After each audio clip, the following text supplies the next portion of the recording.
Dr. Richard Larry Whelan.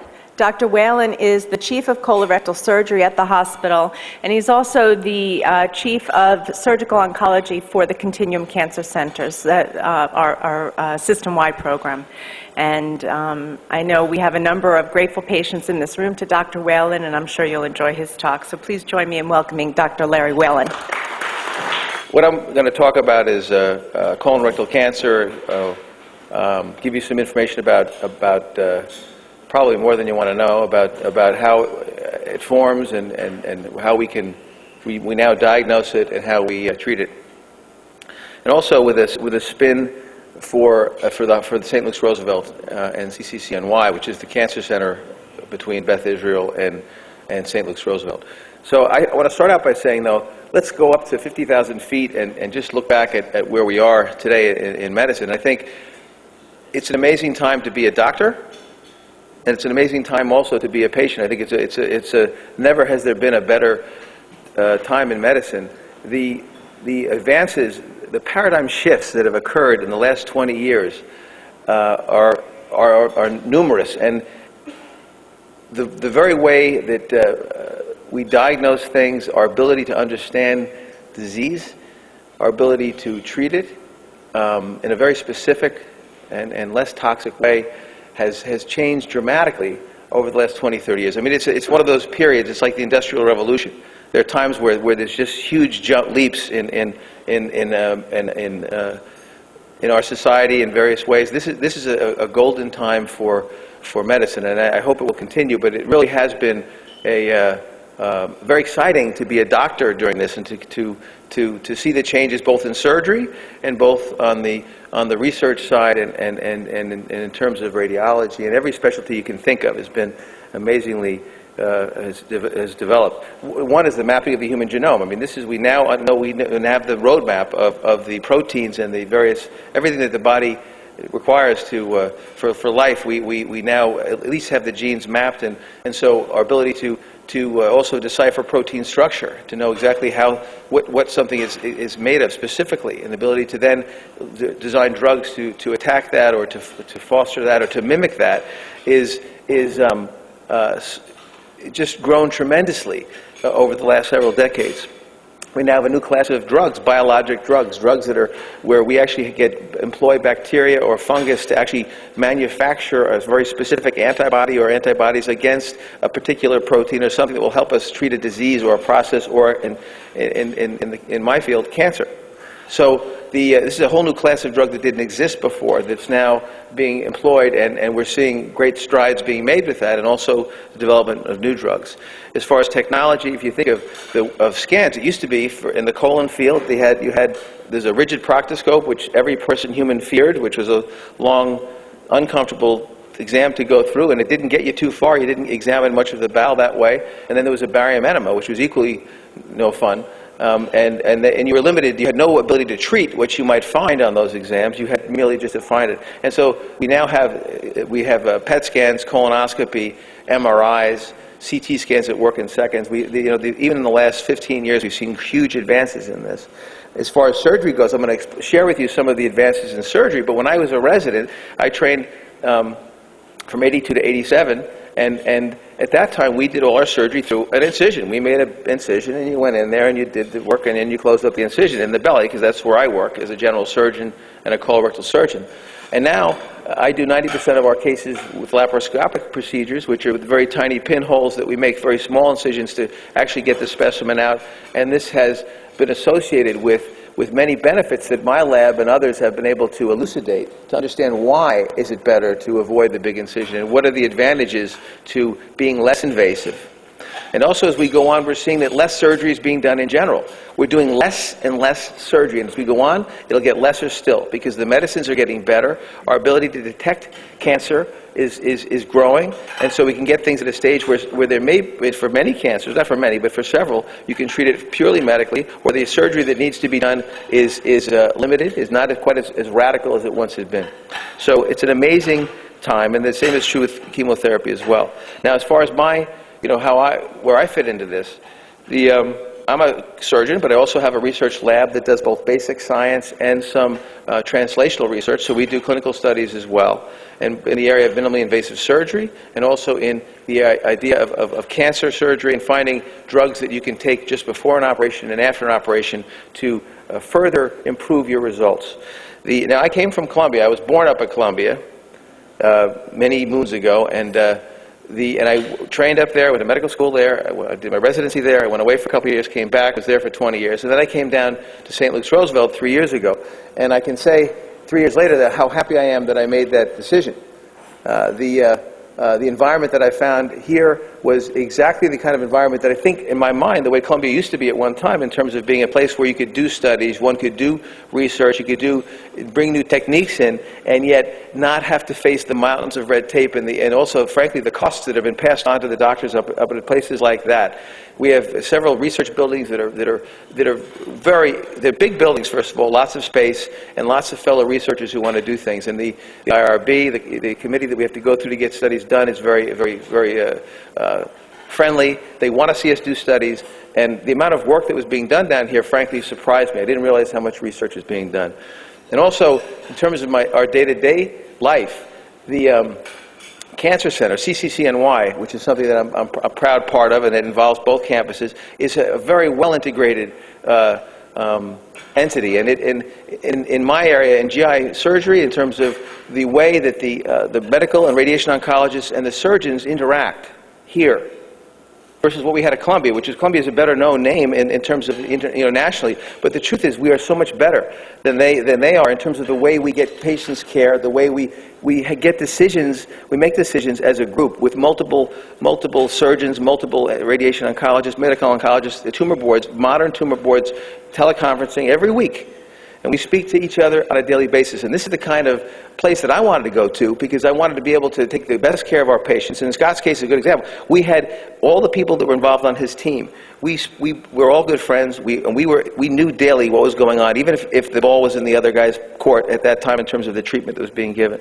So I think that I'm glad to have this chance to give you this talk about the specific thing, but we should feel good about this hospital and the fact, and I feel good about having made the decision to come here and the colleagues that I've met, and I think that the future is very bright for, I think in general, but also in terms of cancer and our ability to deliver great care and hopefully build our patient base here as well.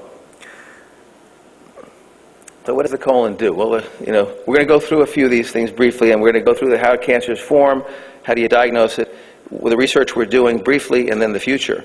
So the colon absorbs water. It basically takes a very liquid material that comes into it at the beginning on the right side here, the ileocecal valve, and it absorbs water. It also absorbs electrolytes, so that in the end you've preserved much of the water that's in there, and then you have a waste product that then is evacuated. So this is very important for dehydration and also for storage. But the truth is, you can live without this organ. You don't have to have any colon, and it's not light. You have to make some adjustments, and there's ways we can make a pseudo-colon out of small bowel, and we can do other things, but the truth is you don't need a colon to live. But it's kind of nice with it than without it. If you have your druthers, you want to keep the colon. As far as colon cancer in the U.S., it's about 150 to 160,000 cases a year are diagnosed, and there's about 55 to 60,000 deaths per year. It's a very common cause of death, cancer-related death in men and women. And the overall 5-year survival is somewhere between 50 and 60%, and it's getting better as we go on. And as far as the ratio between men and women in the U.S. now, it's pretty much even. One of the research projects we recently did, which is a clinical research thing, was to look at the patients under 50 who had colon cancer. This is something we noticed when I was at Columbia, and then also down here at Roosevelt as well, that it seemed like there was more of these patients than we would have expected. In the past, the percentage that the people under 50 made was exactly about 5 to 7%, 6 to 7% in that range. In our recent survey of our own patients, the 176 patients that we had that were under 50, in fact, they constituted about 12% of the overall group, which is a much higher group percentage than we would have expected. And in fact, this is reflected in the other national databases that we see. So it seems as though, although the overall number of cases is not growing, the proportion of younger people who have it is growing. And because people don't think patients under 50 get this, they tend to get a delay in diagnosis, and they tend to present with more advanced disease, and their prognosis is therefore not as good. So this is an important thing that we realize, that we need to screen patients who are younger, especially if they have symptoms, and not be stuck on this 50 years thing, which is everybody, doctors too have it in their head that under 50 you're not likely to have a cancer, but in fact it's not true. So how do cancers develop? Inside our intestines are cells that live about 90 to 120 days, and then they die and they slough off. There's basically a column, and at the base of the mucosa, or the lining there, is a stem cell that keeps on making new cells, and it does this our whole lives. And every 120 days, you slough the cell, and they just slowly move up the column. Over the course of your lifetime, you can get some mutations in those cells, many genes that are involved with the normal cellular mechanism. If you get a couple of these mutations, may be critical in terms of the way the cell grows or behaves, or how it when it dies. And in fact, you can develop a polyp if you have a number of these mutations that occur. When you keep on going with another series of mutations that follow that, and they don't have to be in any specific order, then you may develop a cancer. And so this is how this happens. And in the colon, what's unique about it, well, not unique, but what's fortuitous, is that we have the ability to find a intermediate stage lesion which is not a cancer. So we can find a polyp that's benign. It's not a good thing, but it is not invasive cancer. It is something you can remove. If you remove it and you remove it completely, that is gone and will never bother you again. So we have the ability to screen and to treat those things before they have a chance to develop into a cancer. And this just shows the different kinds of polyps we have. These are pedunculated ones like mushrooms, and they can turn later into a flat thing, or a flat polyp that will grow into a cancer that way. How long does it take? We think it takes at least 5 years, maybe longer, for these things to develop. They don't happen quickly. In most cases, they're very slow. So, if you have colonoscopies done regularly, then you should be able to get rid of them and prevent yourself from having a cancer. Some people are born, though, with a few genetic mutations from birth, so they're predisposed to that, and they're just one mutation closer towards getting a cancer, and that's why it may happen when they're younger. So how can you prevent colon cancer in terms of your lifestyle? What can you do to try to lower the risks of that happening? There's been some very interesting dietary recommendations that have been released with data that looks very conclusive, that I think has changed the way I eat completely in a few ways, because they put some numbers on things, and I needed to have something quantitative to be able to anchor on. But one of the things that's been noted is that patients who have excess body fat and truncal obesity, they are at higher risk for cancers.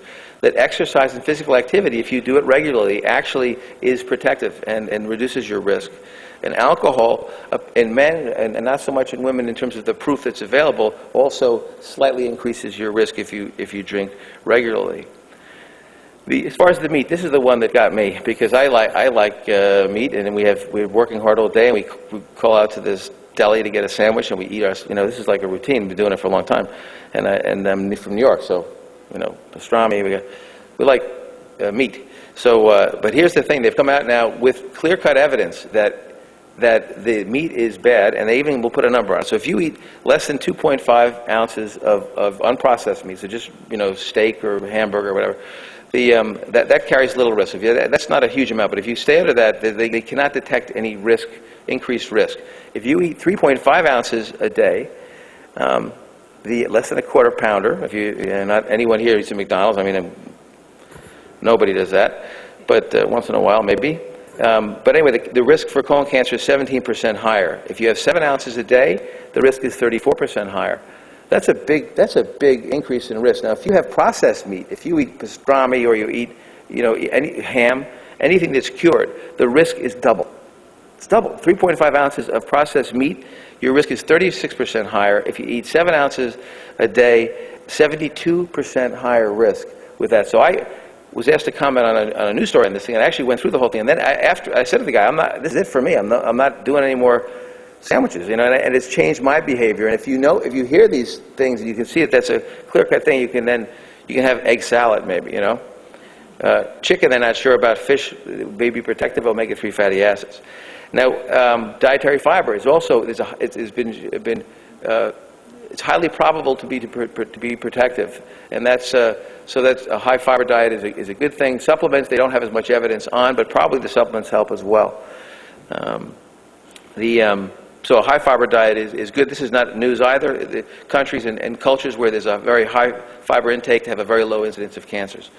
How about milk? Milk turns out to be protective, and probably because of calcium and vitamin D. Milk products, there's not as much evidence, but the truth is this all looks like the milk and dairy products are probably helpful. Calcium supplementation, they don't know, but again, it probably is helpful.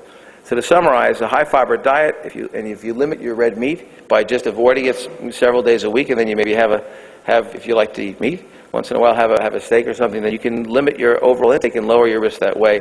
Again, milk is protective. Garlic is also probably protective. So all those garlic festivals, you see those going on TV with these people wearing these gigantic garlics around their neck and things. My wife's Italian, so a lot of this is only. She's absolutely right. Is protective. Exercise and limiting our alcohol intake as well. So here's another idea: the idea of chemoprevention, the idea of trying to take something on a regular basis that may lower your risk to developing a cancer. And there's growing evidence that this may work. And for colon cancer, the things that have been shown in some studies to be helpful is aspirin. 81 milligrams a day, as the small size that most of us might take, actually is protective. If you take it for 5 years or longer, it's been shown to reduce the incidence of cancer, and in some studies to reduce the incidence of polyps as well. Calcium supplementation clearly is associated with a lower rate of recurrent polyps in patients who've had polyps who have colonoscopy. Green tea is something that we're fascinated with. I mean, the green tea has a lot of antioxidants, and there's a lot of basic science research showing that green tea is helpful. We've added to that literature in a small way. So that's something that we're pushing. Milk thistle plant is also, although it's protective for your liver, it's also, we've shown is also will inhibit tumor growth in terms of colon cancers in small animals. Folate is another a supplement that's also there's suggestive evidence that it'll be helpful. So we have the ability, again, if you get colonoscopies, to pick up a polyp before it turns into a cancer. And then there's various stages. It goes from normal colon lining to a hyperplastic polyp, we think, to an adenoma, to a dysplastic adenoma, which is just about to invade, and then the invasive thing. So we have a chance to do that. So how do we screen? Well, colonoscopy is the one that most of us are familiar with, but there's also the barium enema, which is a radiologic test. And we have virtual colonoscopy. I'm going to show you in a minute a few videos of that.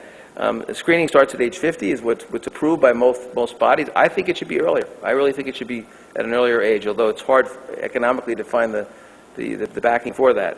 And you also need to get it repeatedly. One negative exam when you're 50 does not mean you're done. You should do it every 5 years, because that's about how long it takes for these things to form. Now, virtual colonoscopy is done with a CAT scan. So this is a regular where you sit down, you clean your bowel out, they put some air in, and they take a CAT scan. And then they reconstruct the images, and I'm going to show you some, actually, my plan is to, this is a little fuzzy, this first one, but it's just the idea of showing what they can do with the CT scan. So on the right, we see the images of the CT, and on the left is the reconstructed colonic image. And you'll see in a moment that the operator will start to rotate this image, which you can do in 3D space to get an idea of the shape of the colon and to actually get an idea of the symmetry of it as you look at it from the side and from the back. So this is something that was not available a short time ago that allows us to, without doing anything invasive, except for putting some air in the colon, to get a look at the bowel that way. Oh, wait a minute, sorry. And then this other one is, you can actually, if you've seen the movie Top Gun and you like some of that flying stuff, this is a virtual reconstruction of a patient's colon, and you're flying the computer guy, the radiologist can fly through it, and we're going to see some, with what you pick up, you can see find some irregularities in the lining, and the arrow always helps me when they put those arrows in, so that we know that that's a problem. And you go through, and again, this is, provided the colon is clean, it actually is a very useful tool, and is actually it has a high accuracy, provided that you have someone using it who knows what they're doing. Now the problem with this is you can't biopsy those. So you can if it's outside of the reach of one of our instruments, then you can't do this. So that's why, as I'll show you in a moment, the colonoscopy is still the go-to method for this, because it allows us to treat in addition to diagnose. All right, now, so who gets scored? Who gets screened? The patients who have a family history, if you have a mom, dad, brother, sister who have had a colon cancer, you need to be screened at an earlier age, say starting age 35 or 40, depending on what age they were when they had it. At least 10 years earlier than when your relative had it. Secondary relatives, not quite as strong an indication, but still reason to get screened early, we think. If you've had a personal history of polyps or cancer, you need to be looked at. Patients with certain diseases also need to have screening, and also those with congenital syndromes. So who else gets screening? If you're an adult and you've had rectal bleeding that is more than just a single time that it's happened, and there's no explanation for it, you need to have the colonoscopy or some kind of screening done. Constipation is another thing, if you have a mass or if there's unexplained abdominal pain as well. So this is the instrument. Now only a part of this goes in, so most of this is outside stuff. And this just shows a cartoon of the colonoscopy, and this just shows the goal is to put the scope through the bowel to inspect the entire bowel, and then to take biopsies or remove a polyp if we need to. And this just shows the tools we have. We can take a small biopsy forceps through the scope tip, this is the scope tip here, and we can see the wall, and then grasp it, take a bite of it, and then pull it back and obtain a tissue biopsy that way. Polyps that are bigger are pedunculated like this, and these are some of them we can remove with a snare. And this picture here just shows one of these polyps. It's like on a stalk, and you can put a metal snare around it, run current through the snare, and then you can amputate that, and then you remove the polyp. This may not be great lunch, it'd be a dessert. Encouraging stuff. We'll get through this quickly. So the other thing we do now that we didn't do in the past was we inject saline into the wall, because the bowel wall is a certain thickness. If we're using electric current to go through it, we may injure the whole wall and cause a perforation. So one way to lower the chances of that is to inject saline into the wall and increase the distance between the muscle layer, which is the final barrier to perforation, and the polyp itself in the submucosal layer with the scope. Now I'm going to show you a picture of this. This is a polyp, this little polyp. It's not a big one, it's right there. We're injecting saline, water with some salt and some epinephrine into this thing, and you see how it rises off the lining, giving us a safety cushion to work with. And then in a moment we're going to put one of these, a snare, which is this wire noose around this polyp with a margin, and we're going to run current carefully through this, and we're going to amputate it, and that leaves the bowel. It looks like that's a big injury. It's not. The muscle wall is intact, and this is going to be fine. But if we worry about it, we can put a clip. We have these devices to actually put like a staple here, and you'll see this right here, to close that gap if we're nervous. And I happen to be a very nervous doctor, so we do a lot of these. The clip people are doing well by me. And this is just to show how that works, and you see how that closes it like that. What about a larger polyp that you can't get out that way? What are your options? Up until just recently, the only option was to have a colon resection. People would undergo a full segmental resection. And that's one of these taken out a piece of your colon, which is a major operation to remove a benign thing, most likely benign. And so this is something that most people would rather avoid, and me too.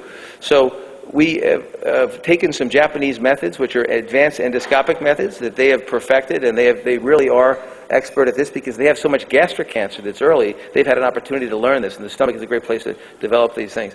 And we've now brought that back to the States, and we're doing a study, which is an IRB-approved study, where we combine laparoscopy, which is just looking at the outside of the colon to see if we've injured anything, with this advanced method to remove polyps and hopefully prevent people from needing a colon resection. And we've done about 40 of these, and we've saved about 20 of the patients from having a resection. The other patients went on to have the same resection they would have had anyway.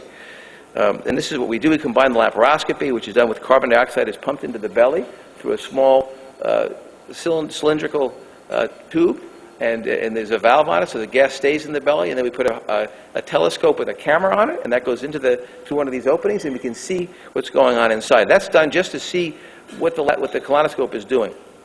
And this is what we're doing inside the bowel.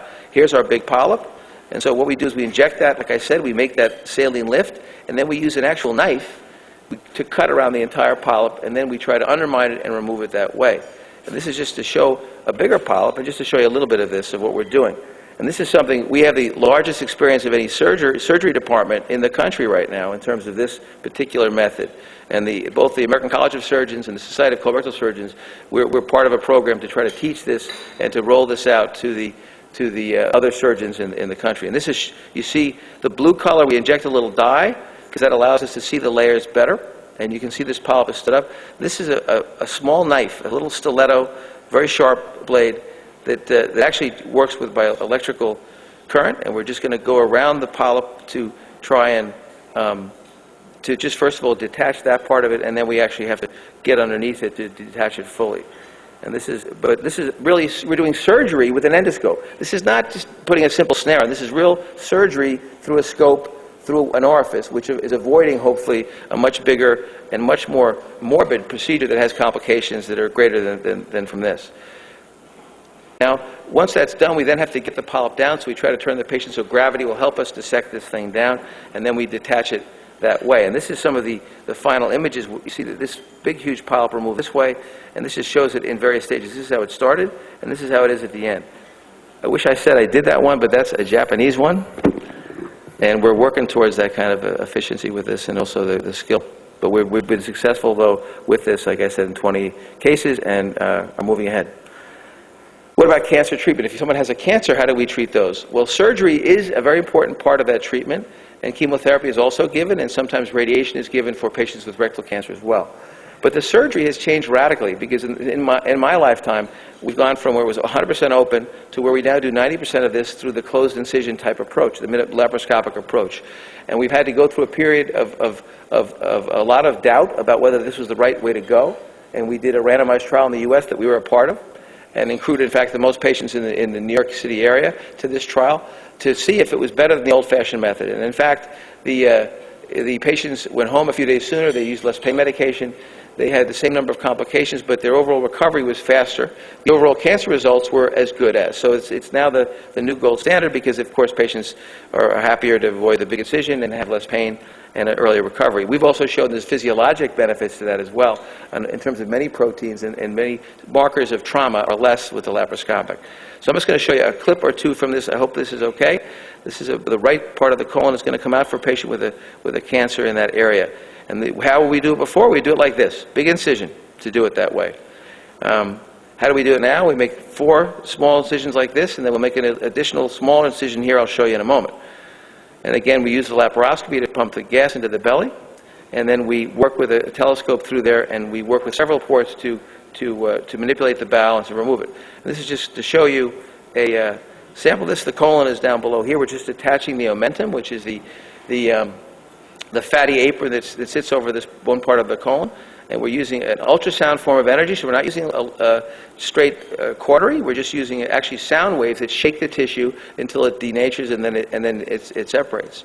And we do this because we want to take the colon out alone. We don't want to take out everything attached to it, so we've got to detach everything from it and then take the blood supply from it and then remove it. So this is just to show how we work inside the tent of your abdomen once you're asleep, and we've pumped the gas in. And that's just to show that. Now also at the very end, once we've done it all, we have to detach it. This is the colon here. This is the right side of the patient's abdomen. And we are using electric cautery here just to divide it, to make our final detachment of this. And we do this, again, without making a big incision, with incisions that are just a half an inch at most, 4 incisions that way. And this is just, again, the final detachment of this. But it's amazing. Had you told me when I started my internship that this is what we're going to be doing, I would have wondered what drugs you had been taking. But in fact, this is something that's become a reality, and at Roosevelt St. Luke's, we do one of the highest percentages of these types of cases in the U.S., although we have a few other competitors in the city that do quite a bit as well. So this is the incision we make at the end, just to extract the specimen. We have to get the thing out, so there is an incision, but it's a lot smaller than what we do otherwise with this. And so this is a laparoscopic assisted operation. Now, how do we decide at the end, once it's all done, who gets chemotherapy, who needs that? And it's determined by the lymph nodes. If the lymph nodes are involved for colon cancer, we know that group, if treated with chemotherapy, will do better. It will be more survivors. We can have a significant impact on those patients. And so those are the patients we're looking for. We also look for tumors that are aggressive. We look for the ones that invade the other organs. And any sign of badness, we will respond to with treatment afterwards. It turns out the surgical method, as I said, has something to do with this as well. We've shown that right after a major operation, for a short while, a patient's body the blood is primed so as to encourage tumor growth. So you've taken the tumor out. If you get it all out, great. If you don't, if you leave some cells behind, there's a short period where you're actually encouraging the tumor to grow for a brief time. And so it's a double-edged sword. It's, yes, you get it out, but if you have anything left over, you've got to treat immediately. So we're trying to find ways to treat this as quickly as possible. Now, I mentioned chemotherapy the advances in chemotherapy are incredible for standard chemotherapy. I mean, they've made incredible strides. In the 70s, if you had colon cancer that was advanced, the more likely this doctor would say it's a flip of the coin. You can try it, it might help, but it just as likely will not help. Whereas now, it is the way we go for anybody with disease where there's a risk of spread. Chemotherapy makes a profound impact on the tumor's ability to come back, and the survival rates are much better. In fact, patients who have disease that's already spread to the liver or to the lung that we can't resect, they're better off not having any surgery at all. They give chemotherapy alone. They can get that for 3 to 5 years with different courses of different drugs. We now have enough drugs where you can string it out for a while. They will live a lot longer than if we take them to surgery to take out part of the tumor and leave other tumors behind that will then be stimulated to grow postoperatively. So it's an amazing time. And patients who've had cancer or cancer survivors need to get a colonoscopy yearly, and they need to also get, at least for the first few years, and then you may spread it out, and then also get CAT scans on a regular basis as well, looking for these recurrences. Now, in regards to the ability for patients at our hospital to take part in state-of-the-art trials, there's at least 10 active multi-center trials looking at a variety of chemotherapy or radiotherapy agents that are now open. There's at least another 3 or 4 that are on their way, and we're also adding one of our own briefly. So patients have the ability to get things that they could get also at Sloan Kettering and places like that, but some of our studies are studies that are not available at those places. So we really do have a state-of-the-art cancer center with a good multidisciplinary team that works together for this. Now here's the dilemma. Where are we going in the future? If you think about it, if someone has a cancer in your family and they find out they have to have surgery, and usually the surgery will be a month, maybe it'll be a month later or 6 weeks later, what do you do while you're waiting? People always say, what do I do, doctor? We say, well, you should exercise, stop smoking, visit your priest or your rabbi, and pray, and that's fine, but we can do better than that. And the question is, why don't we give drugs? Why can't we find things you can take while you're waiting that are safe to take, that will not impact the surgery results? The reason why people don't give drugs then is because if you give a strong drug that kills cancer cells, guess what? It will also kill cells that are trying to heal a wound. So cancers and wounds are so similar that it's very hard to find things that will affect one and not the other. But we have found at least 4 or 5 things that actually fit that bill that we think can be safe to give while you're waiting, so that while you're waiting, you're doing something about your tumor. You're actually decreasing the chances that the tumor cells that survive will have a chance to implant anywhere. They're dumbed down cells, or that we may actually even kill the cells. So this is a new idea. And also, the month after surgery, what do? You do nothing. You wait. You can't start standard chemotherapy for colon for 6 weeks. In the U.S., it's mostly 8 weeks. That's 8 weeks you've let this go. We know if you wait 10 weeks, it doesn't work. If you don't do it early, so you have to do it between 1 month and 2 months to get it going. Well, what about the first month? Why don't we do something while the tumor's just out, the number of tumor cells left over, if you have any, are at the lowest number possible? That's the time to jump onto this and kill them. And so we have to find things that will work in that setting, and that's what my lab is trying to do. There's a lab in Ireland, and there's one also in Germany that have a similar idea, and also a Korean group as well. So what have we found? Well, we found things like Tagamet. Tagamet is, you know what Tagamet is? It's cimetidine. It's over-the-counter ulcer medication. It's been around for a long time. Well, it's been shown to have clear-cut immune system effects. It actually inhibits a subpopulation of T cells, which are your lymphocytes, that are regulatory cells that inhibit a lot of ability of the body to respond to something that is itself. Well, the tumor is part of itself, and this way, we see improved immune response. So Tagamet is something that's very cheap, that you can take before and after, and we encourage this. Green tea extract, which is just a pill with antioxidants, or just drinking a couple cups of that, actually has effects as well. Siliphosis is the milk thistle plant. We've also looked at real drugs. GM-CSF is one of them, and also another immunomodulatory drug that's an expensive drug. And we've looked at those two as well. One of them in a randomized human trial that looked like it was actually helpful.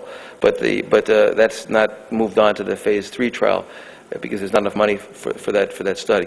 But the point is that the idea of giving drugs while you wait and right after. I tell you, in 20 years from now, I guarantee you, that you will not get a diagnosis and then someone say, well, we'll see you in a month, come back in a month, we'll do your surgery. We will have specific immunotherapies for this. We will have specific medications that will allow us to treat this thing and further improve the results of surgery, and then right after the tumor's out, kill the rest of the cells that are there, and then you start your standard chemotherapy afterwards. Towards that end, we're just about to start a trial. The FDA approved it, and it's been approved by IRB. We're going to give the green tea at very high concentration of green tea extract, and also the xylifos plant, which we've shown in animal models to be helpful after an operation to prevent cancer growth in people. And it's a phase 1 study to show it's safe, something that's only available at St. Luke's Roosevelt Hospital and BI as well, if they once that's been put through there. And all of this is possible. How we do the research, what I need to do research, with the kind of research we do, which is studying how surgery affects the way tumors grow, how surgery affects the way your immune system works, is I need samples of tumor and I need samples of blood. So we have started a bank, a plasma bank and a tissue bank at St. Luke's Roosevelt, and only with the support of the hospital when I came in was I able to do this. And it was not cheap. But we bank for lung tumors, for breast tumors, for colon tumors. We'd like to do pancreatic as well. We haven't done that yet. But we've banked over 400 sets of specimens. And we take 6 sets of blood specimens. It's a lot of work. There's a lot of staff. But it's allowed us to do this research, and it allows us to also collaborate with Sloan Kettering, who's borrowing some of our stuff to use for one study, or the University of Michigan, which wants something else. We can be a player in this arena, so that even if we don't have the research tools to do some of the very basic science, molecular stuff, we have the clinical data, and we have the tissue, and we have the patients that will allow us to do this. So this is how we can participate in world-class research and move things ahead. And it's very exciting. And again, as I looked around for places to go, very few places were willing to consider opening and starting a bank. But Frank and the administration, as well as the Department of Surgery, we're very supportive in this, and it puts us at a place now where we have a commodity that we can use for cutting-edge research that will hopefully, in the end, save lives. And again, as far as, just to summarize, I know this has been a little bit too long, I apologize. We can lower our own risk by some of those recommendations I've mentioned. Actually, we have a website which has a lot of these recommendations on that. If you want to see that, I can give you the website address if you're interested in seeing the dietary recommendations for this, and also some of the research things if you have any interest for that. So by just doing those dietary things, you can lower your risk by exercising regularly. And this is something that we all know is a good idea, but it's really been tied to an endpoint that we care about, which is avoiding cancer. If you have to have surgery, we're going to have better treatment for you while you wait. We're going to do minimally invasive surgery, so you get out of the operating room, the hospital sooner, and you'll have a better result, and then better chemotherapy at the end. So we should have more and more survivors as we go ahead. Early detection, though, is critical. And again, we can make a difference right here. We have all the tools are there. We have the clinical material. We just need to keep pushing and find the support to continue this kind of work that will allow us to really make a difference. Besides taking care of our patients, which is something that, of course, that's what I do, that's what we all do, and that's what I worry about every night, is how my patients are doing, and if they're not doing well, I'm going to go in and see them, all the things that doctors do. But on top of that, if we can also make a contribution to understand the disease better, and to find a way to add treatment in a window that's not being used at all, where we don't do anything. We just don't do anything. It's the only time in a cancer patient's life where we do nothing, and add something to that vacuum. And by doing that, we will hopefully generate the studies that will come up with the drug. It may not be the ones I'm checking now, but we're going to find those drugs, and we're going to make a difference for every kind of cancer that requires surgery. Thank you very much.